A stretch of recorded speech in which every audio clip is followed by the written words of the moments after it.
有一對夫妻，一日丈夫升職為將軍，響同一日個太太做咗一個新嘅髮型。呢一個丈夫落咗班，滿心歡喜，想立刻同太太分享佢呢一份喜悅。我返嚟啦，我等緊你食飯啦。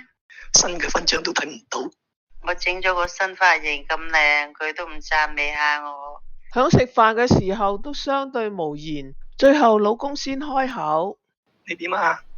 人哋做咗個新髮型咁靚，以為你會讚幾句啦，原來你睇下你都唔受下。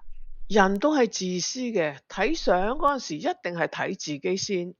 我哋平時好容易就忽略咗旁邊嘅人，要將視線投向別人，多一啲嘅問候同埋關心，你一定會發現彼此嘅關係會更加密切。你亦成為一個可親可愛嘅人。各人不要單顧自己的事，也要顧別人的事。腓立比書2章4節。